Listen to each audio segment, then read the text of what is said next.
እናንተ ግን ከፍርሃትና ከስግብግብነት ነው ነፃ የምትወጡት አለን። በእርግጥ በዚያ ስፍራ እንደዚህ አይነት ነገር አለ? ጠየቁት።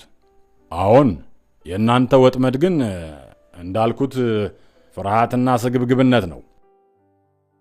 ወደዚያ አይነት ስሜት መግባት ድክመታችን ሲሆን ከዚያ መውጫው መንገዱ አእምሮአችንን በመጠቀም አለማስተዋልን በማስተዋል በመተካት ነው ሲለን፣ ማይክም ቀጠል አድርጎ ማስተዋልን ካለማስተዋል መምረጥ አለ።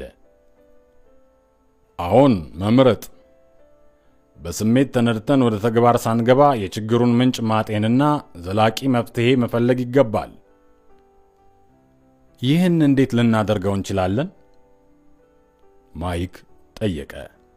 እንግዲህ ይህንን እንድታውቁና ማስተዋልን እንድትለማመዱ ነው ላስተምራችሁ የወሰንኩት። ይህንን በማድረጌ ከጥድፊያ ሕይወት ውስጥ ሳትገቡ ቆም ብላችሁ በሕይወት ዙሪያ እንድታስቡ ያደርጓችኋል። ከአጉል መጣደፍም ይገታችኋል። አስተውሱ፣ ሥራ ማለት እንደነገርኳችሁ ለረጅም ጊዜ የአጭር ጊዜ ወይም ዘላቂ ያልሆነ መፍትሄ ሰጪ ሲሆን ችግርን በዘላቂነት የማያስወግደውም ልክ እንደ የቤት ኪራይ በየወሩ ወይም በየተወሰነ ጊዜ በመደጋገሙ ነው። በእንደዚህ አይነት ሁኔታ ውስጥ ያሉትን ሰዎች የሚመራቸው ገንዘቡ ነው ወይስ ፍርሃትን አለማስተዋሉ?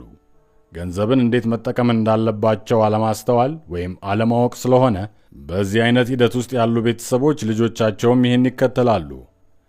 ጠዋት ከእንቅልፋቸው ይነሳሉ፣ ልብስ ይለብሳሉ፣ የተገኘውን በልቶ ወደ ሥራ መሮጥ ብቻ ነው። ከዚህ የተለየ ሌላ አማራጭ መንገድ ይኖር ይሆን ብለው እንኳን ራሳቸውን አይጠይቁም።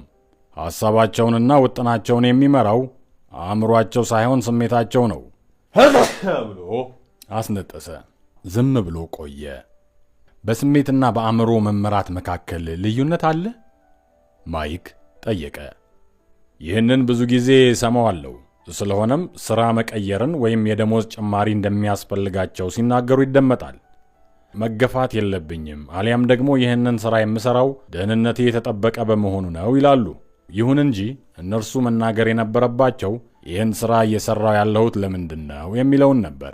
እንዲህ ያለውን ሐሳብ መተግበር ሲጀምሩ ከውስጣቸው ስሜታዊነትን አውጥተው በራሳቸው አቋም ወይም ማስተዋልን ይለማመዳሉ። ሰዎች ከስሜት ርቀው በማስተዋል መናገርን ማወቅ ደግሞ በሕይወት ውስጥ ዋናው ትምህርት ነው። በተለይ እኔው ራሴ በስሜት ውስጥ ሆኜ አንድ ተግባር ስከውንና በማስተዋል መፈጸሜን ስረዳ እጅግ ትልቅ ትምህርት ማግኘቴን አረጋግጣለሁ ብሎ በዝርዝር አስረዳን።